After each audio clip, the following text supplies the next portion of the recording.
Eternal God, our Father, 1,000 years in thy sight are but as yesterday when it is past, and as a watch in the night. But for us on earth, the passing of 100 years marks a milestone calling us to thanksgiving. We give thanks today for our immigrant fathers, in whose hearts and by whose hands Augsburg College had its beginnings.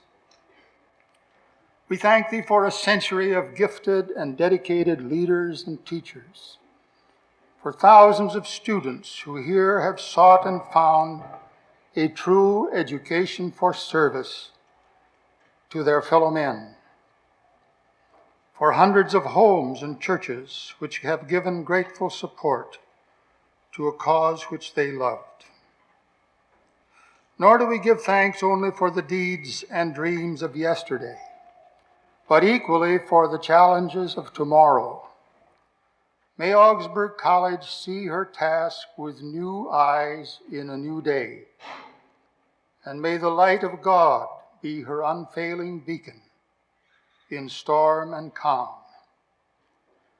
We give thanks today also for our country, the United States of America, whose heirs and debtors we all are, where liberty is proclaimed throughout the land, and from which the seeds of freedom have long been sown afar. Make us, O God, truly free in our time, as a people, as a whole people. Above all, today we thank thee that transcending all the wonders of human wisdom, grace and truth have come to us through Jesus Christ. Thou hast not left man to walk alone in his darkness. Into thy good hand, O God, we commit this centennial commencement, each member of the class being graduated, and the whole unfolding future of Augsburg College. Thou art our Father's God and ours. Be thou our dwelling place in all generations. In the name of Christ.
applause, you have shown your appreciation to the band and to Mr. Knut Niested for the splendid number which was composed for this occasion and commissioned by our good friends Dr. and Mrs. Richard Geary.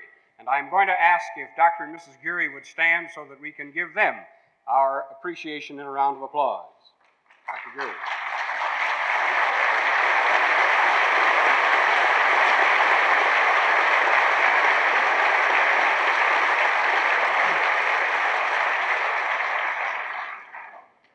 One of the real pleasures that we have had during this past half year is to have in our midst Mr. Knut Niested and his charming wife and his son as a part of our college community.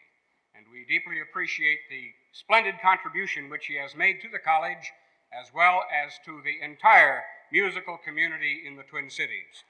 And we thank you for your contribution, and we wish you well as you return to your native country of Norway.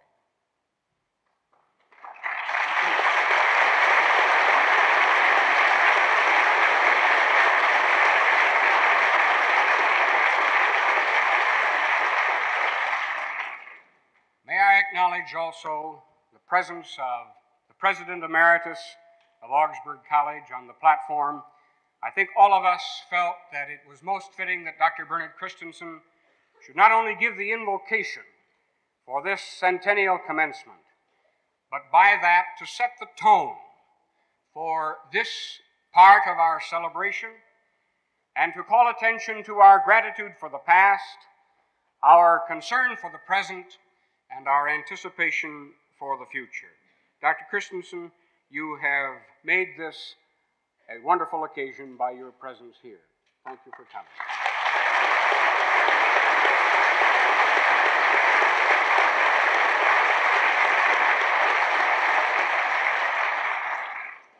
Now, ladies and gentlemen, I want to take this occasion to welcome all of you to this centennial commencement, and to welcome especially the parents of the graduates, and to congratulate you with them on this significant occasion. Had I had an opportunity to address you at the luncheon this noon, I would have told you the story of the two parents who were discussing their respective graduates. And one said to the other, "And what is your boy going to do now that he has finished college?" Well, the father said, "I'm not so sure, but judging by the letters he's been sending home, he's going to be a professional fundraiser."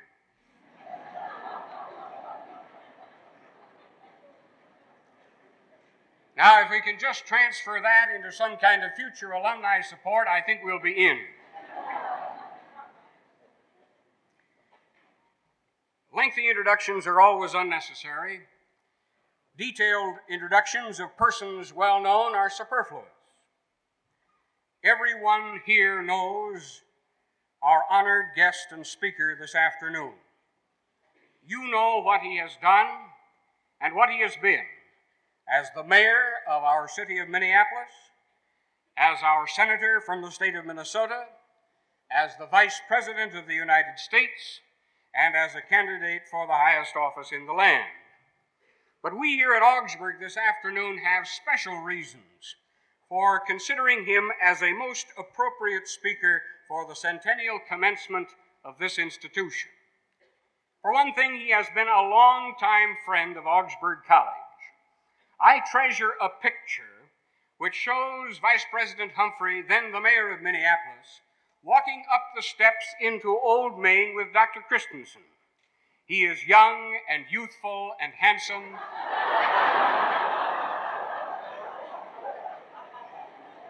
And he is carrying a notebook in which he probably has a speech, and with it a box of cough drops. Now, I'm not sure the reason for the cough drops, but they must have done some good because he's made some wonderful speeches since that time. We also welcome him today as a colleague in education, for he is a professor at our great neighbor on the West Bank, the University of Minnesota, as well as at our sister private college, Macalester College in St. Paul. And so we welcome you as one of us, carrying on not too many blocks away. and maybe if we open the windows, we could get in on a few of the lectures.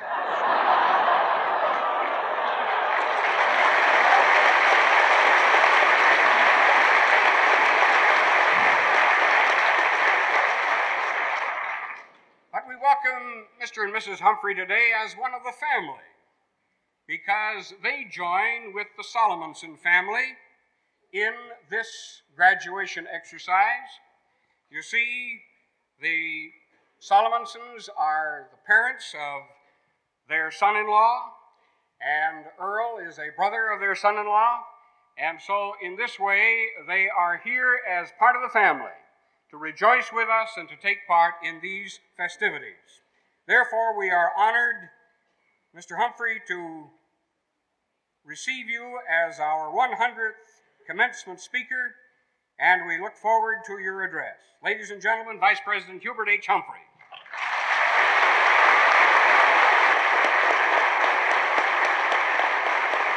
Thank you very much.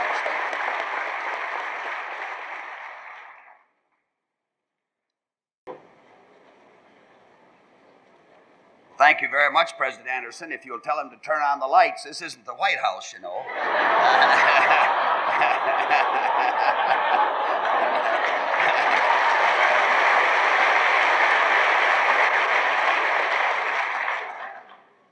Quite seriously, I would appreciate it if the house lights are on. I'm not the important one here today. I want to see the graduates, and I can't see you in the dark, and I've been in the dark long enough. I think it's time for light. Thank you very much. President Anderson, I want to also tell you that any noise that you can pick up by opening the windows, noise from McAllister or the University of Minnesota, I'm sure that both of those great institutions of higher education would be willing to share with you. We won't even charge you. It'll just come along with urban renewal.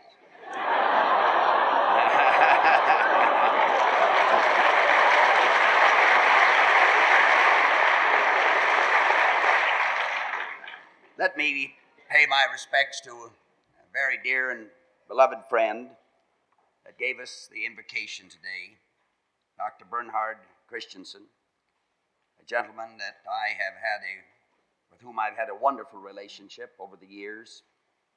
And during the days that I was mayor of this city, at the time that your chairman of the Board of Regents was an alderman, Mr. Leonard Ramberg, I used to come over here and fill in for the faculty that wanted to go fishing once in a while, or someone that wanted an afternoon off. And it was always a pleasure, may I say, to get out of City Hall. And now to come and see this great campus and to see the remarkable success of Augsburg is indeed a very special pleasure for me. And it's a real privilege and responsibility that is mine today to join in on the Centennial commencement exercises to celebrate a 100th birthday. Well, it's not something I look forward to, but it is indeed a special opportunity for me to share in.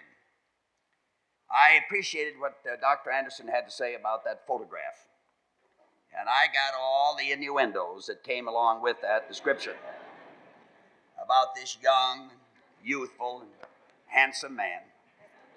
I really appreciate your introduction, Doctor. I know you're a man of the contemporary, and obviously you were referring to my present condition. With one exception, I have no cough drops. I do wish to express my good wishes to the Augsburg family. I have some relationship here. I know that this great college is proud of its Norwegian descent and ancestry, and since my mother was born in Norway, and since I hope to visit it sometime, possibly this year, again, I guess this is a good place to be. And I trust that my friends down at Gustavus Adolphus won't be upset. But I understand now that the college is bilingual, both Norwegian and Swedish, so that I will have no problem whatsoever here. Truthfully, this is been a great year for all of us in education. As a matter of fact, this has been the year of years for higher education, any way you want to look at it. And you young graduates out here, you can tell your children about it, and you can say, I was there in 1969. I'm reminded of what Bob Hope had to say to some graduates at Georgetown when he was called upon to give them some advice. He said, those of you who are about ready to go out into the world, don't go. Now,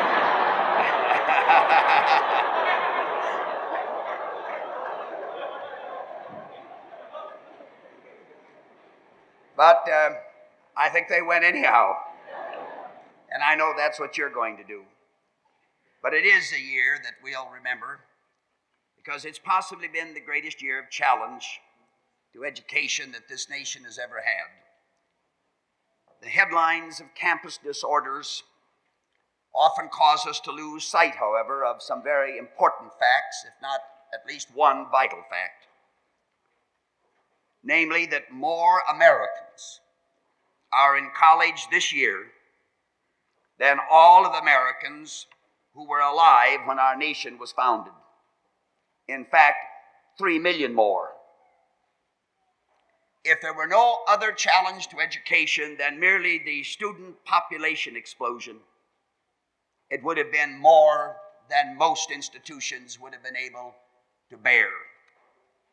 More Americans are in graduate schools today than all of the Americans who bore arms in the American Revolution. This business of education is our biggest enterprise, and this challenge of education is our greatest challenge. Yesterday evening, I was in Williamsburg. Mrs. Humphrey and myself were guests there at Colonial Williamsburg, where I was privileged to deliver the address to what is called Prelude to Independence. The historical setting related to the Virginia House of Burgess. It related to the Virginia Assembly passing the resolution directing its representatives at the Continental Congress in Philadelphia to seek independence of the colonies. And each year there is a memorial to this great historic act. And I couldn't help but think as I stood there yesterday how this great country of ours has placed an emphasis upon education. The first nation to have compulsory education in its public schools, the only other people to have ever had it as early as we were the people of Israel in the time of the prophets, back in the days of Isaiah. But we have cherished and we have placed a high price and a high reward upon learning.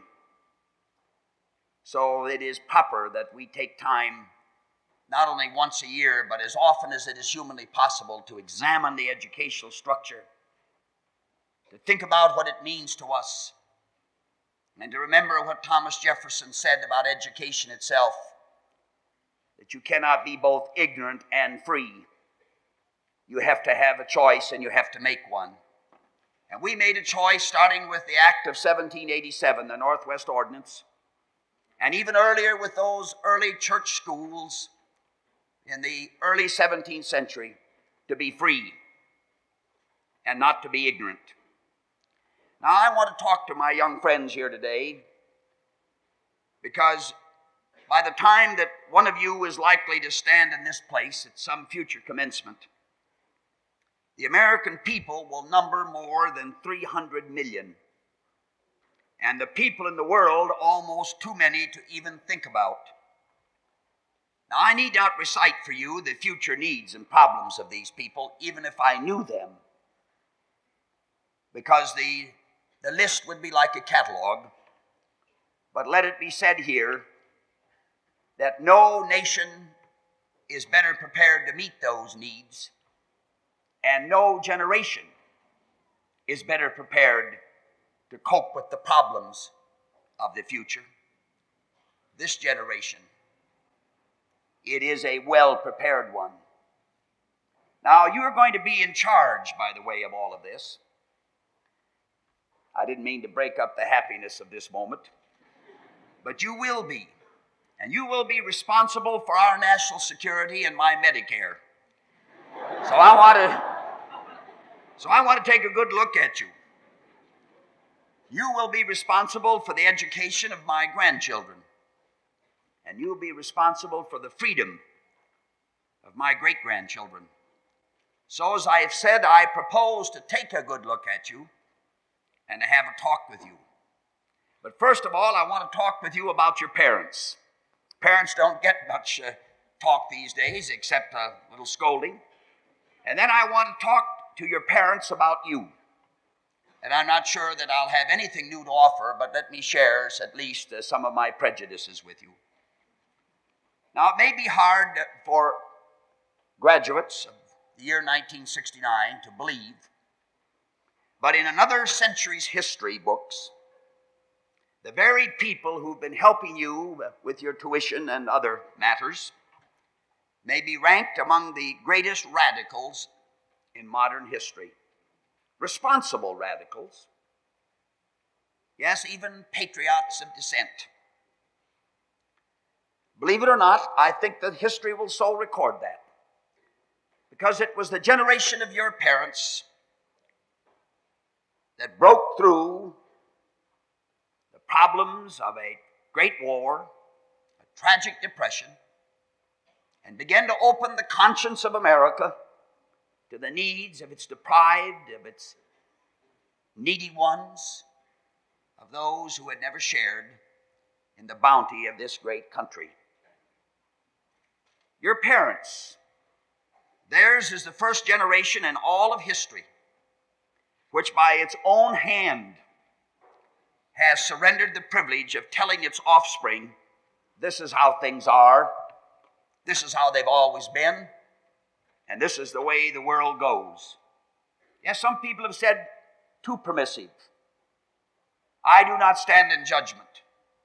I simply say that your parents have said to you, do something with your life. They've placed great faith and trust in you, and they have not misplaced it. Now, I'm not going to bore you with the tales of the Great Depression or of the world wars and the hardships that your parents faced. You maybe heard all that. I recall telling my youngest son about these matters. And one time he's over at another college here at Hamlin. He had to do a paper on the Depression. And I thought I'd told him all about what his father had gone through in the Depression. But lo and behold, he rang me up on the telephone. I was down there in Washington, and he said, Dad, I'm in trouble. Do you have any material on the Great Depression? And I said, listen, son, your father's been telling you for 10 years about the Depression. He says, I know, Dad, but I never listened. Now I've got to write a paper. Well, necessity is the mother of invention, and even a telephone call on occasion. Nor am I going to recount for you the struggles that took place in our country to achieve the measure of well-being that we now have. A measure of well-being unprecedented in the annals of humankind, and indeed measures of social justice that we have reached today, even though we have not reached far and high enough. But I can tell you this, that it's been no picnic for the folks, and it's been no improvised happening. It has taken involvement, it's taken hard work and study and self-examination, self-doubt, and passionate disagreement, and finally understanding and motion. Believe it or not, that's what parents have gone through. You see, progress has never ridden a fast express on a long and continuous, uninterrupted journey. Progress has been and is a local all the way. Starts and stops with occasional detours, and never very safe passage. Thus, as older generations welcome you aboard, I think you ought to know that they have not been cooling their heels waiting for you. They've been on the move. not always knowing where they're going, but desperately trying to find a new horizon and reach out for a better day. Now, the generation of your parents has lived amid the floodwaters of history, just as you're now living in almost the avalanche of history. Most of them have known genuine hardship, and many of them have lost loved ones on other continents. Their old horizons have gone far off in space, yet they have followed cautious but willing. And the world has come to their dinner table. Oh yes, a hungry world, rapping at the door, seeking entrance. And a poverty-ridden world, asking to use their checking account. And these people from far away at times seem to have stayed a long while. Yet, the generation of your parents has remained reasonably hospitable. No nation at any time ever before has been so generous in helping those that it has never met, people in distant places that they cannot even identify, nor the names can they spell. And yet through public and private philanthropy, and public and private investment, public and private sharing, there has been an outpouring of our resources. Yes, I say they've made history. Yet to many of you, I know it seems the heavy hand of history. Because isn't it true, the present is always in contest with the past? And isn't that the way it ought to be? There has to be new movement. Each generation must seek to refine that which others think they have already achieved. We must have the willingness to cast aside that which no longer is relevant or worthwhile. And we must also have the courage to discover and to explore new social inventions, new means of meeting man's needs. So just remember this. The challenges that your parents faced didn't leave room for some of the niceties of today. They had to meet trouble in large sizes and large doses. They had to feed and clothe and house and transport and produce and educate and struggle in big proportions just to overcome the clear and present perils of their time. Possibly the artistry was not so perfect. Possibly each and every little line was not sketched in as finely as you would like it. But they had to build. The storm was everywhere. The peril was there. And they tried to erect an edifice that would provide some security and at the same time a full measure of freedom. Now, individualism has been the backbone and the concern of their work. Yet to serve that individual, they had to build on a scale which at times seemed to dwarf the individual. And by and large, they have been, I believe, a resourceful and courageous generation. Now, that's what I think about your parents. I'm sure that each and every one of them would be the first to admit that they have erred many times, that many of their dreams were never fulfilled and many of their hopes were dashed.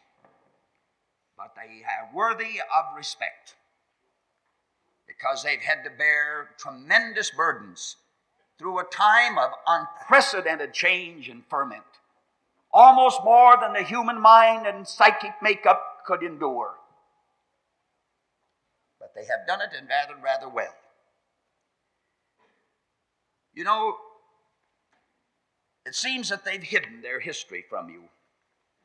And maybe that's why I'm saying what I'm saying today. And how unfortunate that is.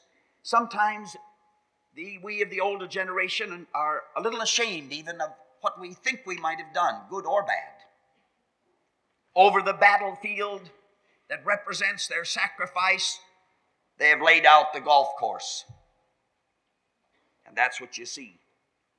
For those of you who have grown up within putting distance of a country club or within walking distance of a second car, it's hard, I know, to recognize many vestiges of your parents' progressivism, their adventuresome spirit, indeed their responsible radicalism.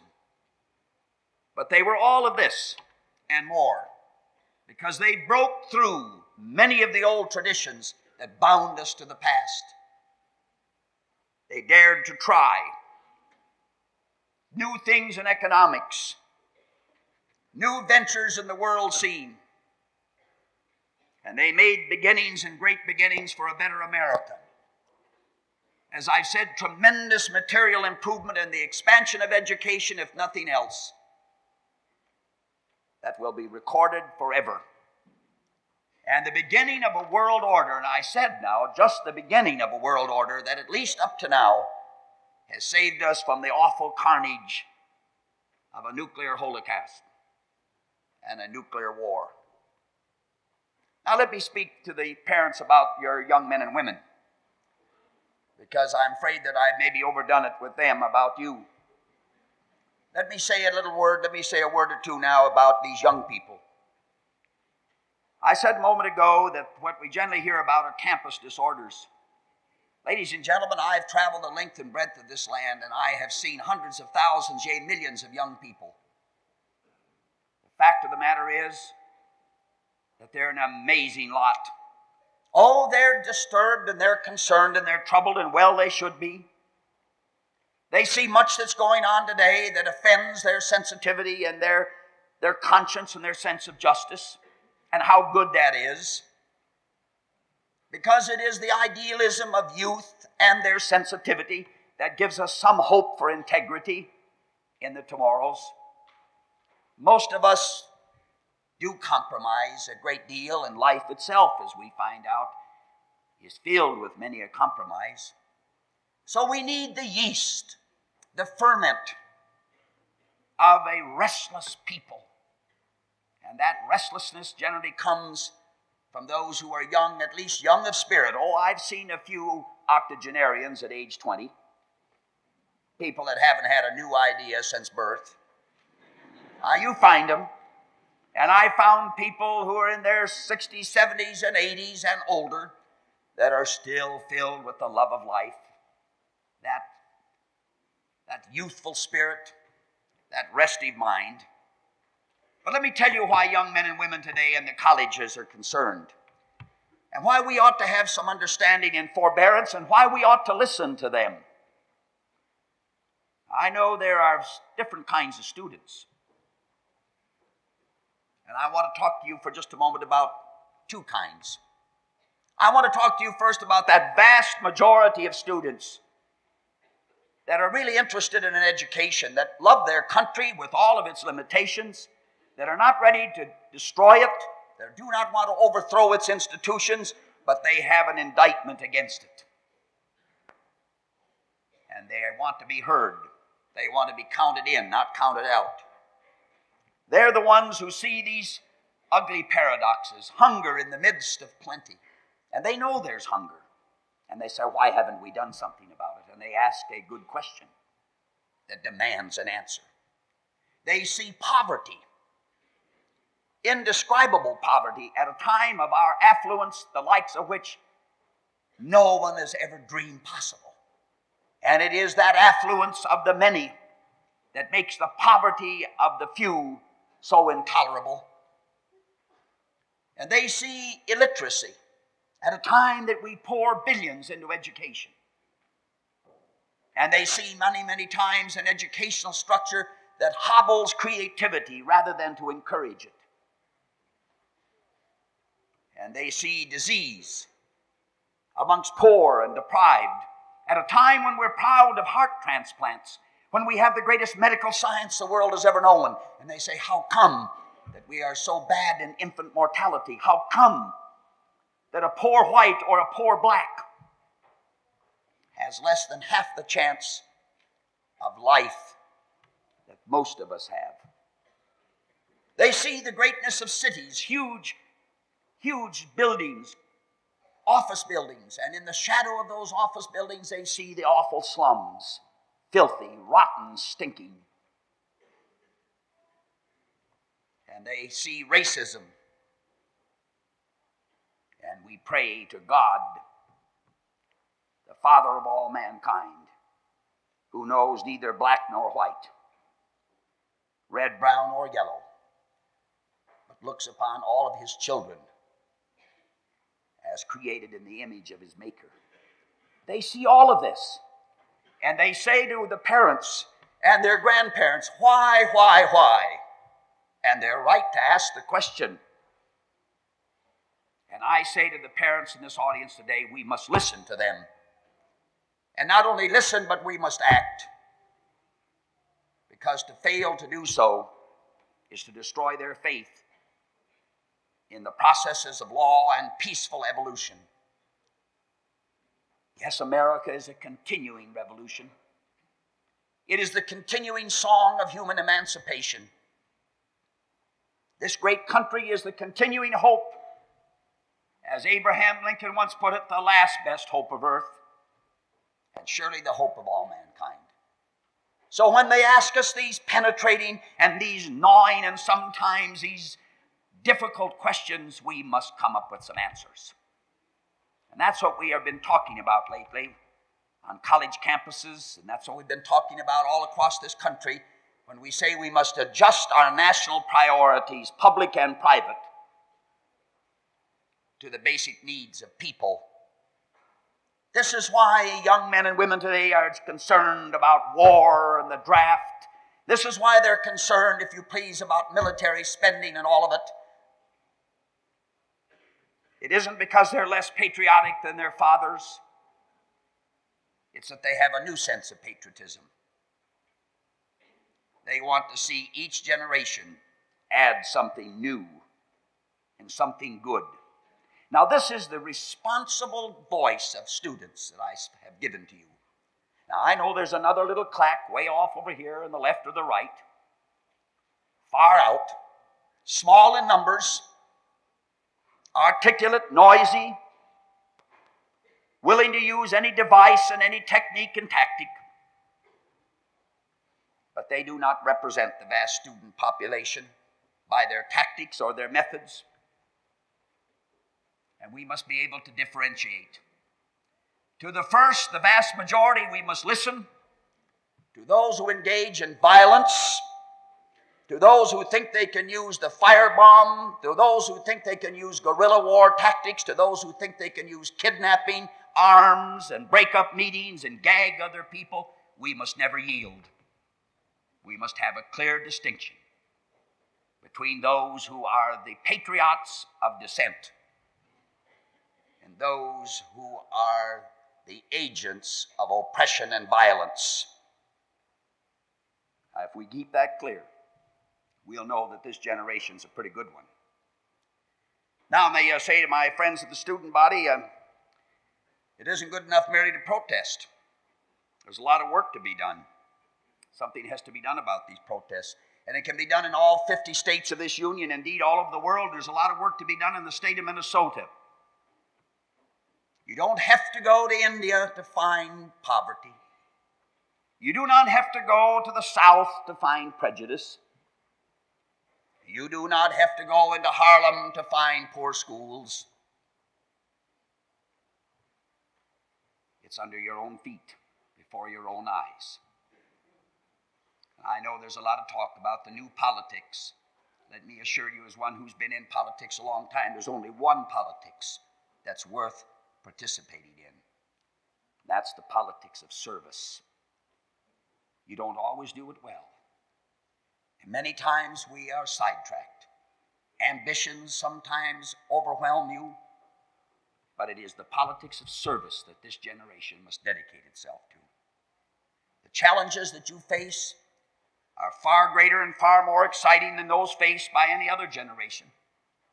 The scale of effort to be required of you will be far greater than that required of your parents. But you're better prepared for it.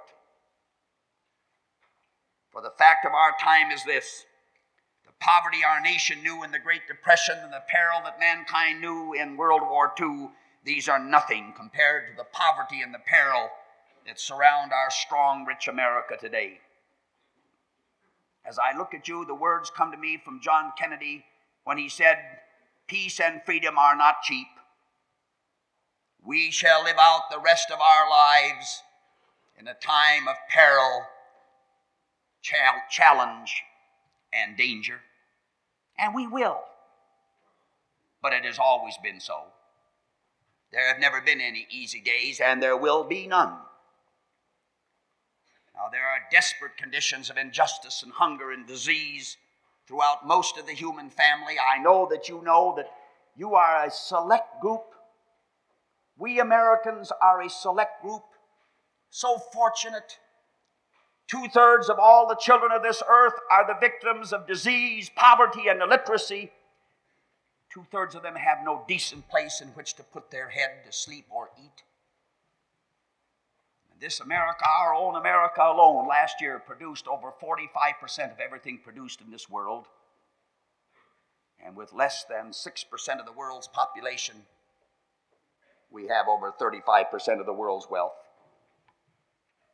We are fortunate, and you are more fortunate. So let me repeat again that there are in human society conditions which not only bring a sense of shame and insufficiency to those of us who live in a blessed land, but conditions which can lead to the eruption of that little disorder, which can grow to a small war, which can build to the cataclysm which could destroy rich and poor, black and white, believer and non-believer, all of us alike. But I believe you sense the full measure of what you face. I know that you do. I've been with you and met you, if not you personally, your generation. I've seen you all over the world in the Peace Corps, helping strangers and making great sacrifice. I've seen you marching down dusty roads on behalf of fellow Americans whose skin doesn't happen to be white. I've seen you in Vista, working with the poor, and in the teacher corps, working in the bowels of the slums, lifting the forgotten to a place of self-respect in life. And I've seen you standing calm, resisting the temptation of violence for what you believed in. And I've seen you wearing your nation's uniform, fighting bravely for a cause that's far more difficult to understand than any we have defended before. And I've seen you speaking out from deep personal conscience without any thought of personal popularity.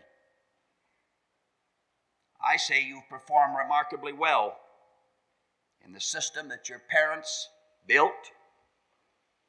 Yet I know that you are probing relentlessly to find your own personal relationship to it, that you're desperately seeking identity, personal awareness in this society that is so big and so over-organized. And I know that for your generation, the old labels seem to have very little meaning. Whether you're part of the new left or the new right or the outs or the ins, your concerns are far more for basic humanity than they are political. And I think it's a mistake to see in either your protests or your reservations or your dissent much that can fit into the traditional political categories. Indeed, if much of our political history seems to have escaped this generation, you seem not to be troubled by the loss. You are deeply and personally caught up in what matters today. And you've set high standards for yourselves, and fortunately, you judge yourself harshly. And you show a remarkable degree of serious introspection for the children of prosperity. There is the overriding truth about this generation of college students, this sense of introspection, and may I say, this remarkable degree of seriousness. And it's time that somebody said so. But I sometimes fear that in your introspection, you come to believe that you are alone. And I tell you that you are not alone. You are not the only one concerned.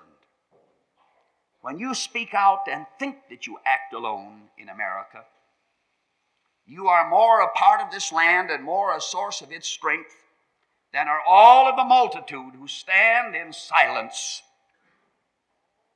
no matter how vast they may seem. Oh, the sin of indifference and the grievous sin of silence when great wrongs are taking place. Remember what Ibsen said: the most dangerous enemy to truth and freedom amongst us is the compact majority. This is why we've always preserved in this country what we said was the right to be heard,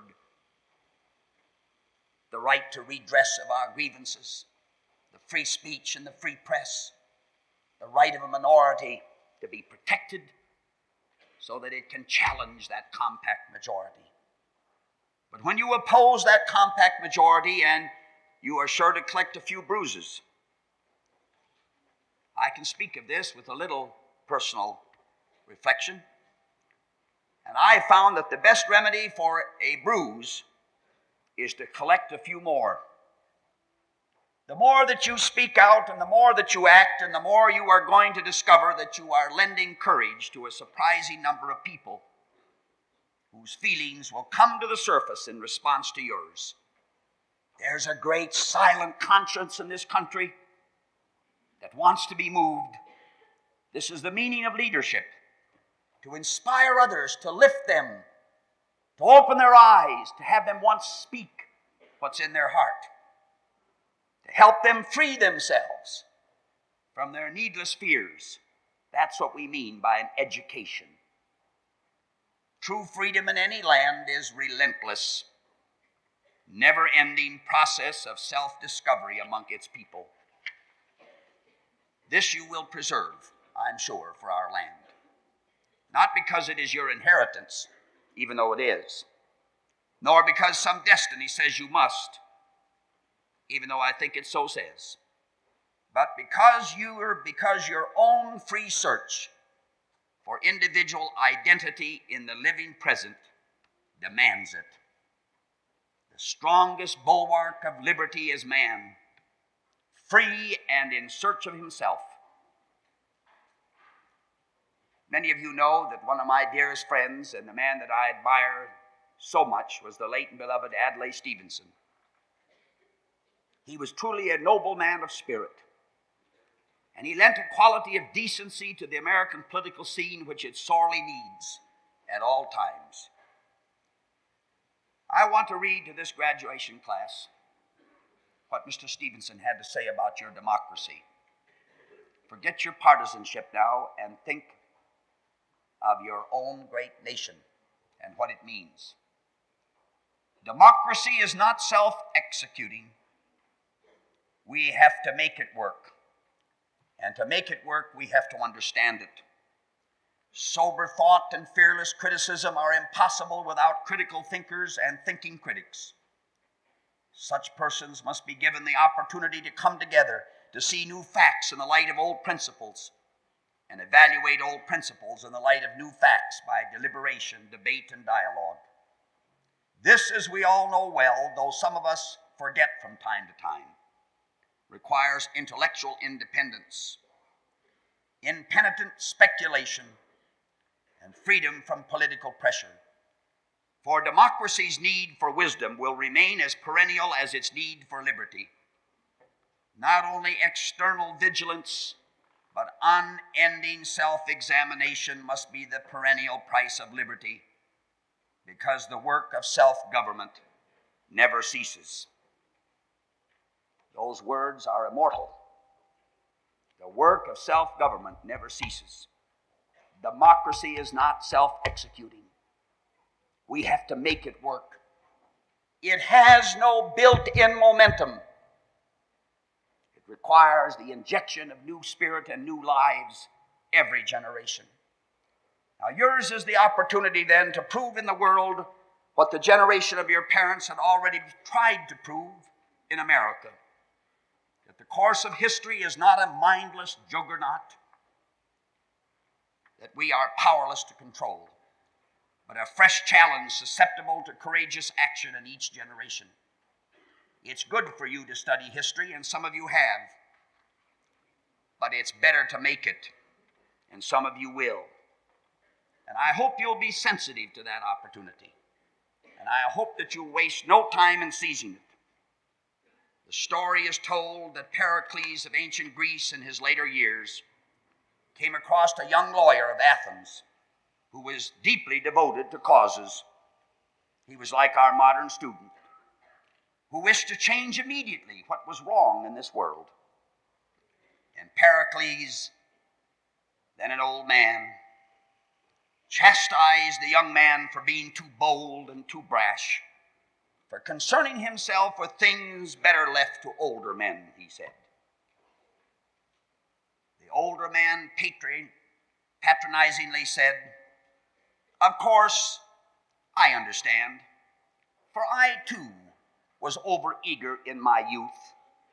But now that I am older, I have learned better.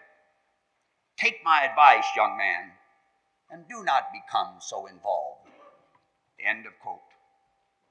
To which the young man replied respectfully, "I regret, sir, that I did not have the privilege of knowing you when you were at your best." Well, we are at our best when we dare most. You see, the difference between competence and greatness is the ability to do the impossible. And maybe that's what Victor Hugo had in mind when he told me, and he told you, and generations yet unborn, about the future. He said the future has several names. For the weak, it is the impossible. For the faint-hearted, it is the unknown. For the thoughtful and the valiant, it is the ideal. The challenge is urgent. The task is large. But the time is now. I believe that's right. And I hope you'll get at it. Thank you very much.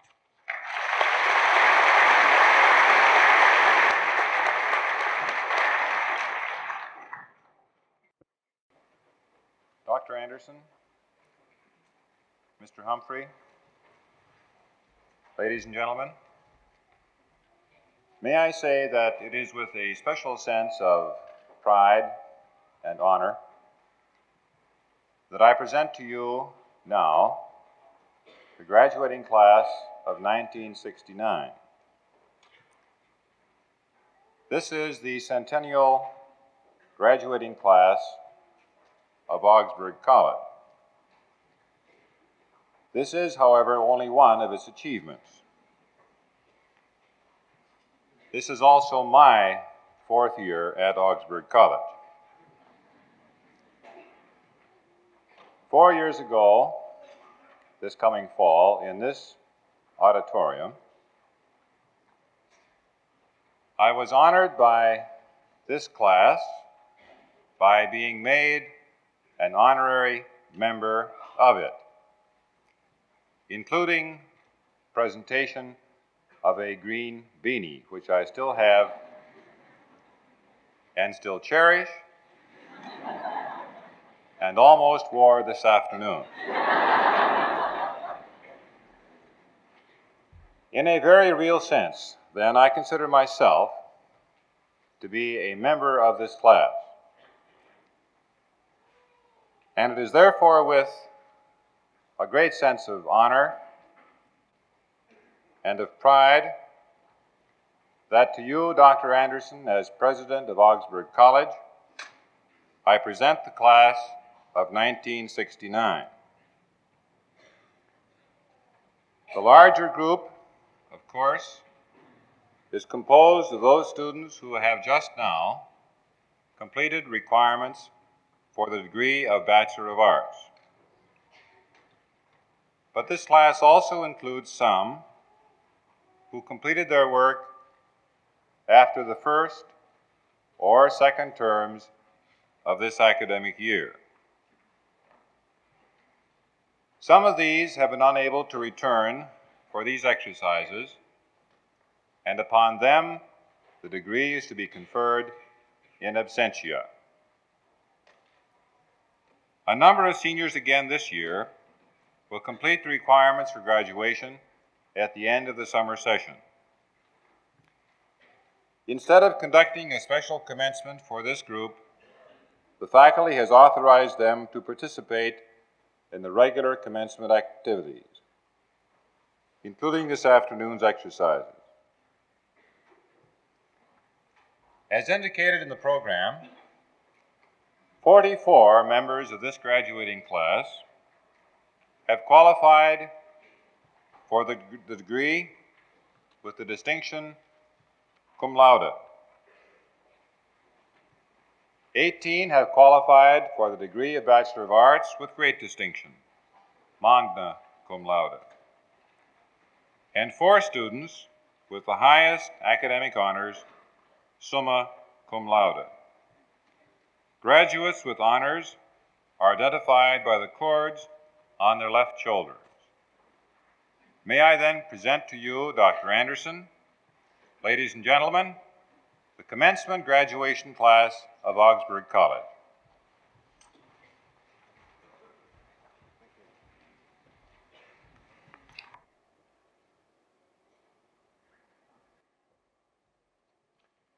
Dr. Anderson, Mr. Humphrey, honored guest, ladies and gentlemen of the graduating class of 1969, it is my extreme pleasure as Vice President of the Alumni Association of Augsburg College to accept you now into the membership of that organization.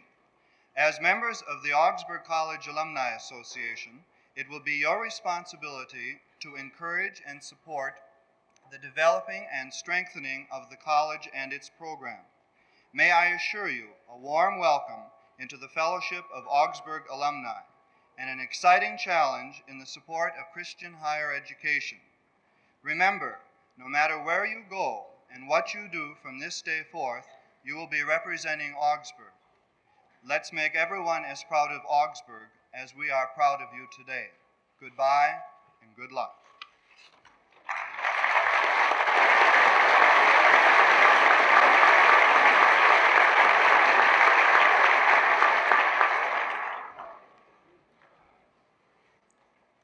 Arise and receive the benediction.